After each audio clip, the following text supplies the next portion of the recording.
Our experience with the first Mortal Kombat was, it turned out great, but the game was very rushed. It was an 8-month project from concept to shipped game, which was crazy when you think about that.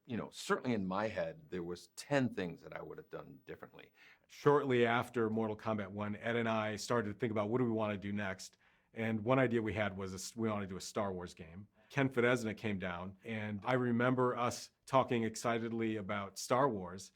And Ken's response was, Star Wars, what are you guys talking about with this Star Wars, business? You guys have got to do a sequel to this game. And so that was the first time that I thought, oh, okay, I guess, we're signed up for a sequel. So new hardware came, new tools came. Warren Davis and all these guys, Todd Allen, everybody was like working on tools to make things better, and we just inherited that.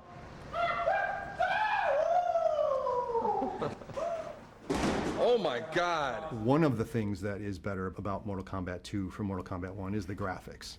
Originally, everything was done off of VHS tapes, and it was kind of blurry and stuff. We eventually started capturing images directly onto the hard drive as opposed to putting it on videotape and then going to the hard drive. Okay, ready? Ready? Is it live or is it ready to go? That was good. That allowed us to knock out that losty videotape format that would bleed onto everything. It just became a more efficient process, a cleaner image for sure. Outstanding.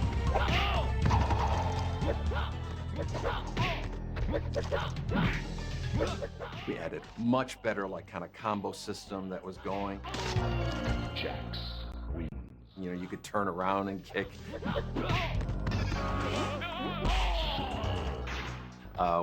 Which to this day I can't believe the first Mortal Kombat doesn't have.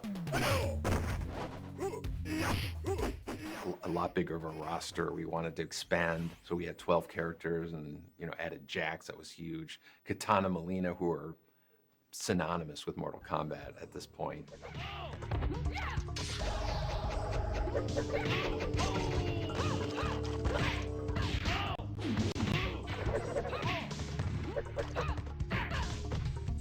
One of the reasons I know that we swapped Sonya for Katana Molina was because of their masks.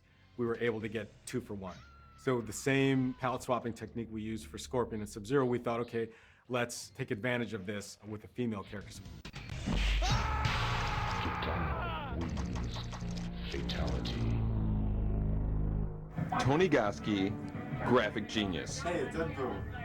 Ed, John Tobias, and Mark Jamal walk in my office. Ed says, hey Tony, we're thinking, do you want to work on Mortal Kombat? I was an instant yes.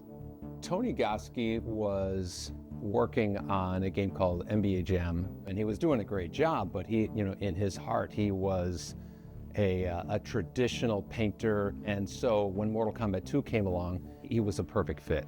It was suited my style and things I enjoyed. Fantasy art, starting to get into surrealism with, like say, Dali and Magritte, and I kind of just went that direction, Tony Goski defined the majority of the look and feel of Mortal Kombat 2, specifically the backgrounds. Tony's influence came into what does Outworld look like? What does, this really mysterious Mortal Kombat, this fantasy Mortal Kombat, what does that look like? Introducing the Outworld was huge because it completely carved a new look for Mortal Kombat. Kind of used like Chinese influence, but with graphic and surrealism kind of coming together. Pit was an iconic stage in MK1, so we made the Pit 2. Person, dun dun dun, gets hit, and it would do what we would call a camera cut now, but it would just do a top view of the person doing like this, and the background would scale up, and clunk.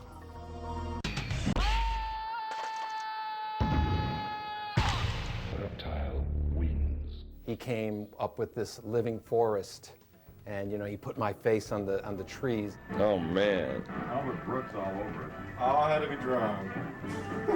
No digitizing for Tony. What? I did digitize the tree What line and Ed's face. We digitized that, And then I would draw on top of it the bark and everything to make it look like a tree. Obviously, we all like horror movies and things that are like shocking.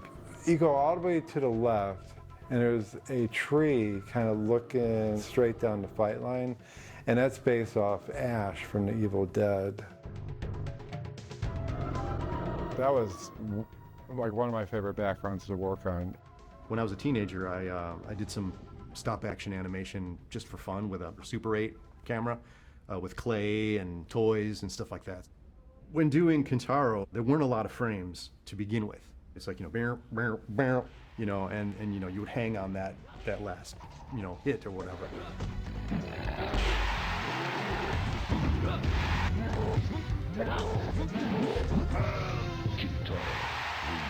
I would sort of try to mimic what John was doing with main characters as I was doing Kintaro. For me, what was most exciting was there was this fiction that we would tell a little bit of story just through a couple sentences in the attract mode. And so once the talk of a sequel came about, I knew that, okay, this is our opportunity to tell all this story that we alluded to in the first game. Now we can sort of move things forward. And so I mean, it was just, we're so young. It was just like, cool, we're gonna do a number 2. Okay. And that's about my thought process, you know, cool, I still have a job.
Initially, we had Ed being the announcer for the first Mortal Kombat as Shang Tsung. Kano. Scorpion. Fight. Excellent.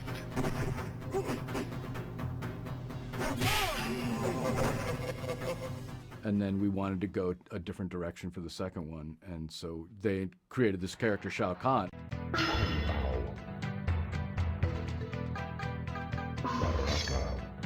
Round 1, fight.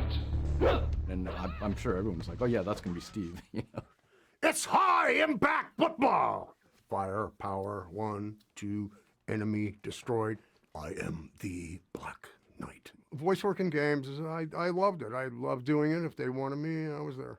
If you want a dude with a heavy, deep voice, then you could pitch it down some more and make it sound super basso profundo. That's the guy. They wanted me to be a 200-year-old Asian man, martial artist. Dan had a structure and a language and a way for me to speak. Here's the list, do these things, and then a little bit of coaching. Sonia, Baraka. Round 1. Fight! And he, did a great job. And that's it. That's what you hear in the game. Finish him.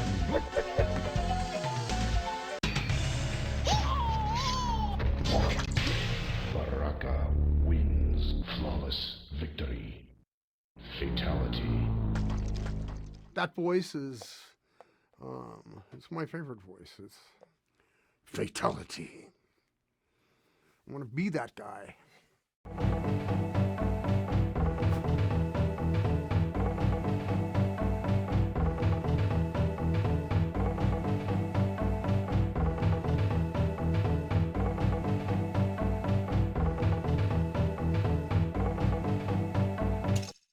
So Ed and I, we worked on these games, and we really liked playing super high impact. There was a machine in the hallway in the back, and we'd go there, have a game or two.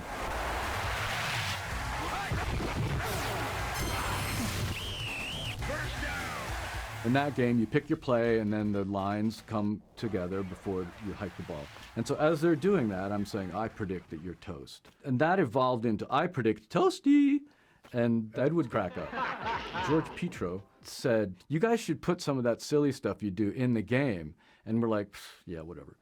And go on our day. And then a couple weeks later, Ed talks to me. He's like, hey, would you be cool if we took your face and when every 100th uppercut, your face comes out and says toasty in the corner of the screen?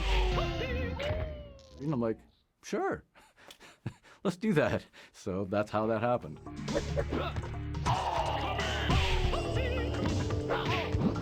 Silliness, right? It's good to have a little bit of silliness.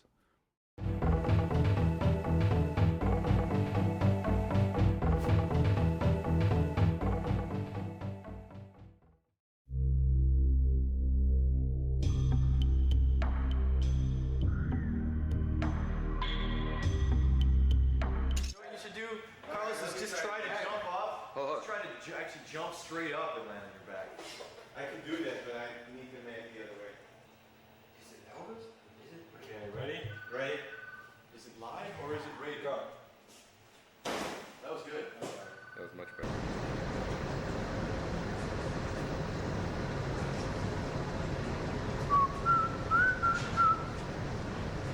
There's a story.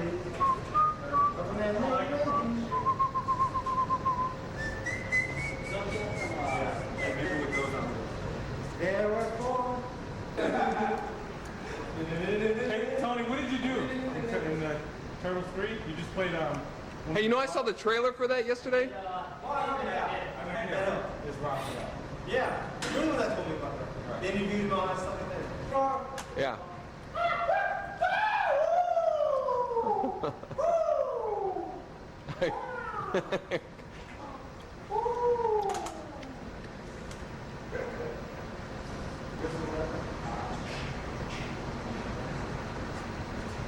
Right, but it's like 2 frames that that we use.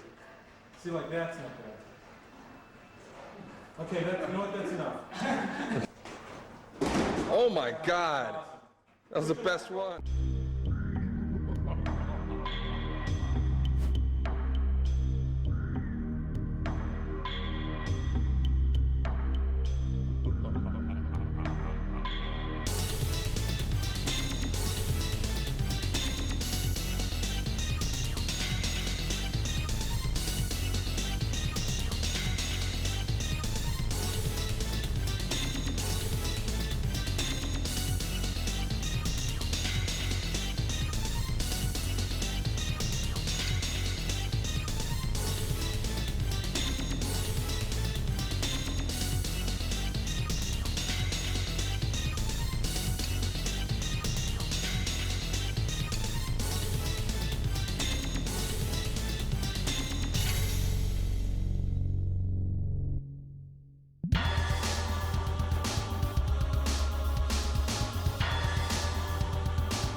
Once in a lifetime, a game comes along that transcends our industry.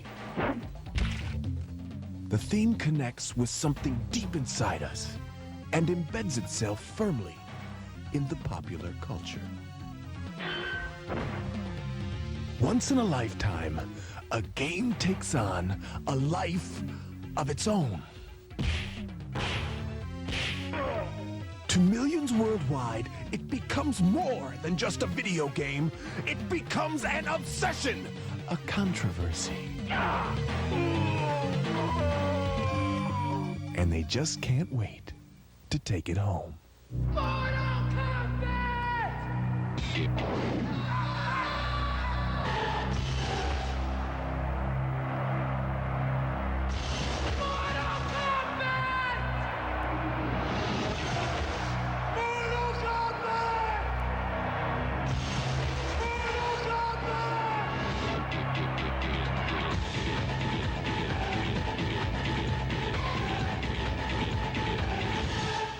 We've created a monster! Actually, we've created several.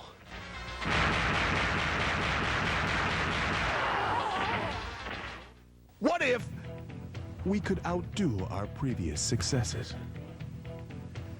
What if we could create a new fighting machine? One that eclipsed every fighting game ever made. One with more depth and more characters. What if, amidst all the furor and recognition, we could release to the world the ultimate fighting experience? We can, and we will, right now.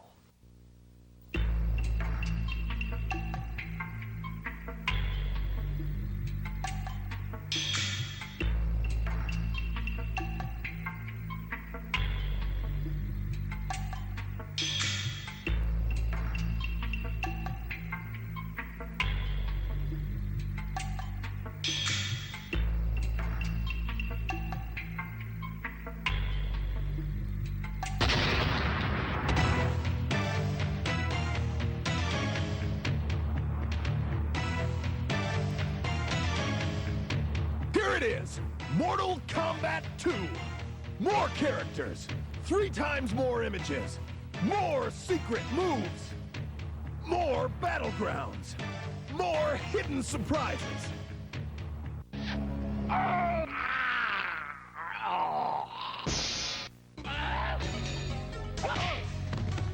And it's the first video game to feature our crystal clear DCS sound. These are the 12 combatants. Each possesses an array of special strengths. Liu Kang, Kung Lao, Johnny Cage, Reptile, Sub-Zero, Shang Tsung, Kitana, Jax, Melina, Baraka, Scorpion, and Raiden. Get to know these characters, because when it comes to fighting for profits, they're all in your corner. Mortal Kombat 1 has started an unstoppable global fire, and notoriety has fanned the flames. The world's players have embraced these characters, and they're begging us for more. Never before has a game been so perfectly poised for such massive success. What was a roaring blaze will now become a raging inferno of profit. Get ready to feel the heat of Mortal Kombat 2. The world's ultimate fighting machine.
Mortal Kombat 2. More characters, 3 times more images, more secret moves. The coolest thing about Mortal Kombat 2 is I didn't know it was coming out. I knew it was probably being worked on, and there were just rumors floating about. I never even thought of a sequel. I was so fixated on the first game. I had no idea. Nobody at my school had mentioned it. It wasn't until I walked into it was an arcade called Uncle Bob's, and there it was already. The first thing I saw was somebody slicing someone in half with Kung Lao's hat. And I remember being like, what? There's a Mortal Kombat 2, and it is crazy! A friend came running into band class one day and said, oh, there's a Mortal Kombat 2. I saw this new character. He's a monster. He's got knives for hands. Baraka was the first character I picked. I kept pumping quarters in. It was so exciting to see the advancements and the new characters. There is a specific reason that Mortal Kombat 2 is my absolute favorite game in the entire series. And that is because of Katana's easiest in the world fatality. Walk up to the person and hit block, block, block, block, block, block, block, block, block, high kick. Katana wins. I was immediately a master of her.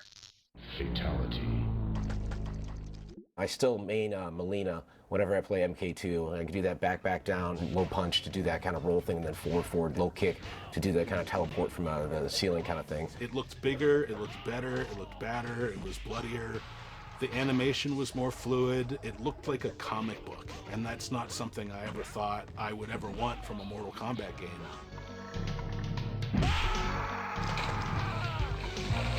Sub-Zero wins.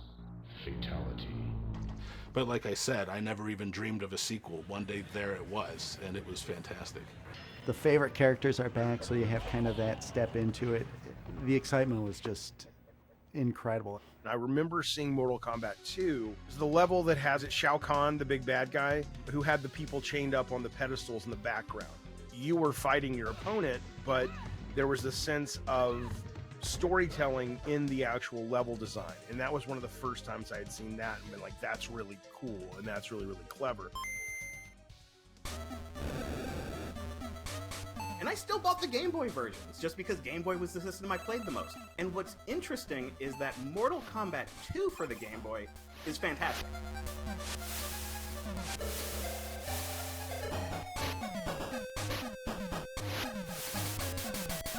It is an amazing fighting game port. It's an amazing fighting game for a portable system with no power.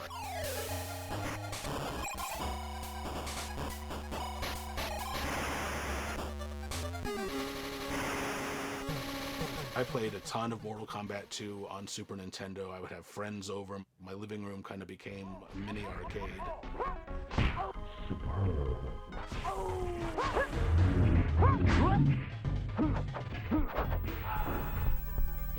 All the blood and gore was there, and it was fantastic.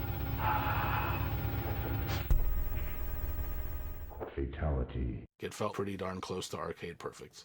So haha, that time Nintendo came out on top.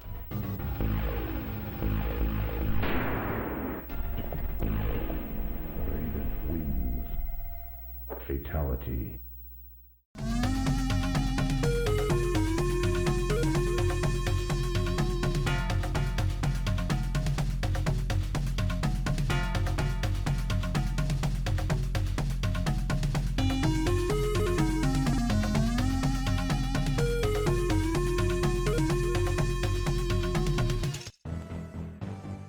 I got put on as a lead on the second one, and that's where we really made the right decisions, which was nice.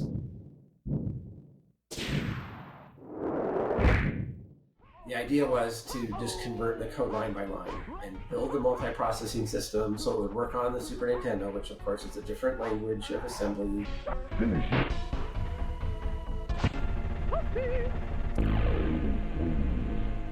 We, I think, started, is November or somewhere like that in 1993. We had to be done in July. And so we didn't show them anything until April.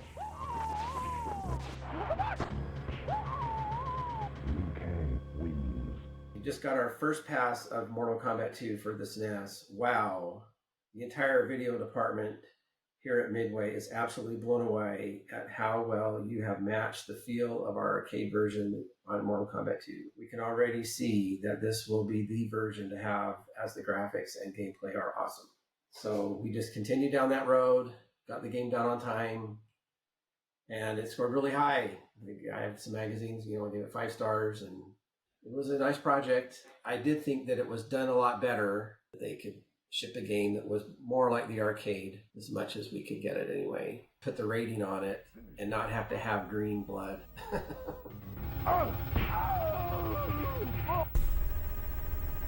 Johnny Cage wins. I don't know if the Genesis guys would debate me, but I felt like it was the de facto version for the at least Mortal Kombat 2.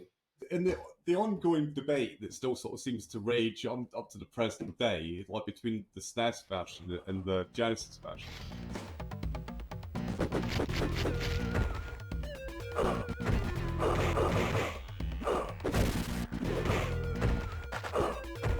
SNES version is perceived as being like the winner, it's the better version. And that's like, I think, largely because it's like more complete version. The reason the SNES one has got more stuff than ours, because they're like both made for the same size sort of cartridge, is that it's a lower resolution system, right? So therefore their art assets are smaller, and all the little sort of size differences like add up.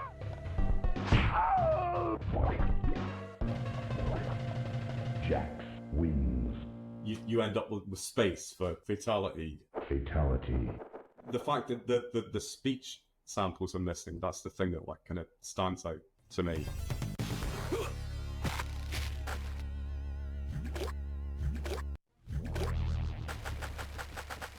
The way I got the Genesis version is like a little bit sort of convoluted.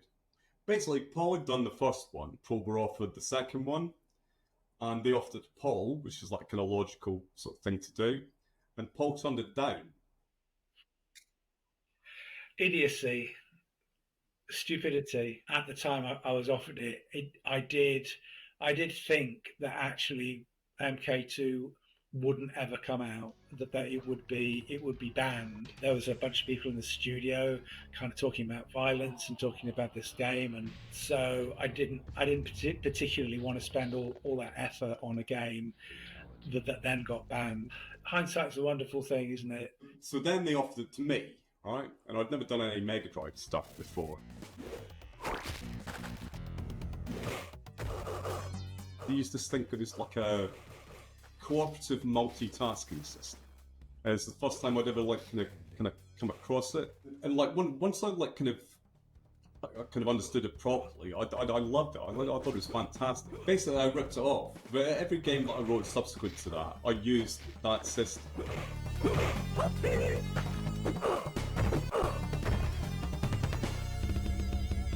Everybody was like kind of happy with the version that I did, and that was no bad thing. I mean, it's just like a really good game, you know. Hard to mess it up.